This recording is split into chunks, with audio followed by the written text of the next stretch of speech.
Good morning, welcome back to my Banshipara blog channel. সবাই কেমন আছো? আশা করি ভালো আছো।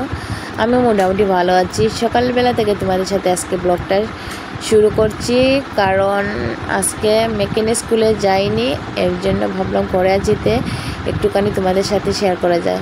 সকালবেলা উঠে একটু ব্রাশ হাতে নিয়ে ভাবলাম তোমাদের সাথে শেয়ার করি। আর তোমরা আমার সাথে থাকো, ব্লগটা দেখতে থাকো, নিশ্চয়ই অনেক অনেক ভালো লাগবে। আর তোমাদের দাদা উঠে পড়েছে, মেয়ে উঠে পড়েছে, ওকে একটু ফ্রেশ করে আনলাম। এনে আমি ভাবছি একটুখানি ব্রাশ করিনি, ভাবছি এক্ষণে একটু ব্রাশটা করে নেই, আর একদিকে বিছানাটা একটু ঠিকঠাক করে নিই। যেহেতু বালিশের কাভারগুলো সব খুলে দিয়েছিলাম যখন বিছানাতে ছিলাম ওঠার টাইমে, আর ভাবছি একটুখানি এগুলো ধুয়ে একটু দেব। একটু লেত্রা হয়ে গেছে, লেত্রা না মতলব আমি সপ্তাহের মুড়ে একবার এগুলো আমি বালিশের উষার কাভারগুলো একটু পরিষ্কার হলে ভালো লাগে ঘুমাতে, এর জন্য একটুখানি বের করে দিলাম। আর ভাবছি বালিশগুলো একটু রোদে দেবো, তাই বালিশগুলো একটু পরে রোদে দেবো, আর বালিশের উষারগুলো এখানে বের করে রেখেছি, একটু পরে ধুয়ে দেবো। ওখানে আমার বিছানাটা মোটামুটি ঠিক করা কমপ্লিট হয়ে গেছে। আর ওখানে আমি একটু ফ্রেশ হয়ে আসবো, এসে মেয়েকে কিছু একটা খাওয়াবো, যেহেতু মেয়েকে কিছু খাওয়ানো হয়নি।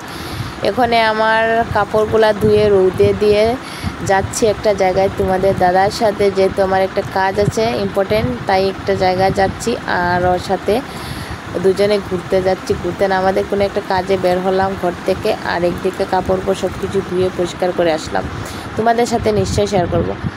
আর ওখানে আমাদের যাওয়াও কমপ্লিট, আসাও কমপ্লিট। তখন আমি শেয়ার করিনি, কারণ এত হারে ঝড় বৃষ্টি এসেছিলো হঠাৎ করে, তখন এত তাড়াতাড়ি দৌড়াদৌড়ি করে ঘরে আসলাম। আর এসে দেখছি অনেক অনেক ঝড় বৃষ্টি হচ্ছে, দেখতেই তো পাচ্ছ।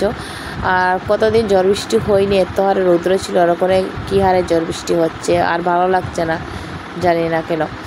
আর একদিকে ঝড় বৃষ্টি হতেই চলেছে, দেখতে পাচ্ছ কী হারে ঝড় বৃষ্টি হচ্ছে। আর একদিকে আমার কাপড় কিছুগুলো কাপড় শুকিয়ে গেছে, আর কিছুগুলো কাপড় পুরো শুকায়নি, সেগুলা ঘরে এনে রেখেছি। আর ঘরটা দেখো পুরো অন্ধকার, এত ঝড় বৃষ্টি হচ্ছিলো, যার জন্য কারেন্ট চলে গেছে, আর ইনভার্টারটা অফ করে দিয়েছি, এত হারে ডাকছিল। আর একদিকে দেখো সবগুলো রোদে দিয়েছিলাম, এখানে দেখো এলোমেলো করে রাখা হয়েছে। আর কিছুগুলো শুকিয়ে গেছে, সেগুলো এনে আমাদের পঞ্চবিধি করে রেখে গিয়েছিলো, যেহেতু আমি ঘরে ছিলাম না, ও এখানে ঢিরিমিরে রেখে গেছে। ওখানে এগুলো সব ঠিকঠাক করবো, ভাবছি কীরকম ঠিকঠাক করবো। ওখানে ঠিকঠাক করতে তো পারবো না, কারণ অন্ধকার আছে, কারেন্ট নেই ঘরে, আর একদিকে অন্ধকার, ইনভার্টারটা অফ করে দিয়েছি। ওখানে অনেক ডাকছে যে আরও বৃষ্টি হবে নাকি এরকমই, এর জন্য ভাবছি একটুখানি টাইম থাকলে ভালো হয়, ইনভার্টারটা অফ, ডাকের মধ্যে তো হঠাৎ চলে যায়। ওখানে সব কিছু রেখে চলে আসলাম রান্নাঘরে। আর রান্নাঘরে মাছগুলো দেখতে পাচ্ছ, এতগুলা মাছ তোমাদের দাদা এনেছে, এগুলো সব মেরেছে দাদা তোমাদের। আর দেখো এখানে দেখতে পাচ্ছ এগুলো হলো সব ট্যাংরা মাছ। আর একদিকে দেখো এই যে বড় মাছ, আর আরও কয়েকটা মাছ ছিল, সেগুলো কেটে কুটে সব রেডি করে রেখেছি। এখন এইগুলো আমি আস্তা মাছগুলো ফ্রিজের মধ্যে রেখে দিয়েছি, যেহেতু যেগুলো মাছ বানিয়েছি সেইগুলো মাছও খাওয়ার মানুষ নেই, ঠিক আছে। আমাদের একজনে আমরা মাছগুলো খাই, আর বাকি এরা মাছগুলো খায় না।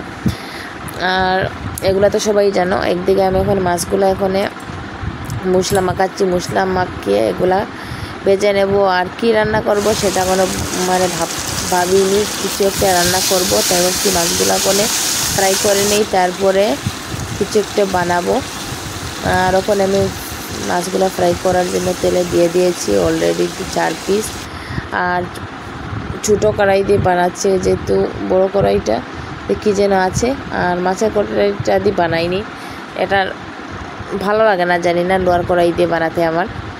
আর এখানে দেখো কতগুলা গল্প করতে করতে অনেকগুলো আমার মাছ ভাজা করা হয়ে গেছে। আর একদিকে ভাবলাম আরও কিছু বাকি আছে, রান্না করছি একদিকে, আর ভাবলাম একটু 2-4টা ভিডিও বানানো যায়, যেহেতু তখন সন্ধ্যা হয়ে গেছে, তাই একটা কুর্তা পরে আসলাম, এসে এখানে 2-4টা ভিডিও বানালাম ইউটিউবের মধ্যে। আর একদিকে রান্না হচ্ছে, আর একদিকে ইউটিউবের মধ্যে 2-4টা ভিডিও বানিয়েছি, শর্ট ভিডিও।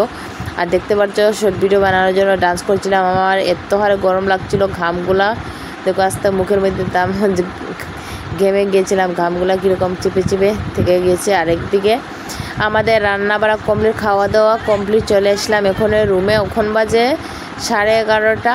আর ওখানে দেখো আমি কাপড়গুলো 11:30 11:30 ওখানে আমি কাপড়গুলো ঠিকঠাক করছি, যেহেতু এই যে কাপড়গুলো দেখেছিলে যে এই কাপড়গুলো আমার ঠিক করা হয়নি, তখন আর পরে অন্য কাজে লেগে গিয়েছিলাম, ভাবছি পরে ঠিক করবো, আর কে ঠিক করবে, আমি তো ঠিক করতে পারবো। ওখান থেকে রাত্রে 11টা 11:30 বাজে ওখানে এসে দেখলাম সেগুলো সব যেমনি রেখেছিলাম সে তেমনি রয়েছে। ওখানে এগুলো সব ঠিকঠাক করে মেয়েকে ঘুম পাড়াবো, ঘুম পাড়িয়ে তারপরে আমি ঘুমাবো, কখন যে ঘুমাবো ভগবানই জানে। এই ছিল আজকে ছোট্ট একটা মিনি ব্লগ। তোমাদের ভালো লাগলে লাইক কমেন্ট শেয়ার সাবস্ক্রাইব করতে একদম ভুলবে না।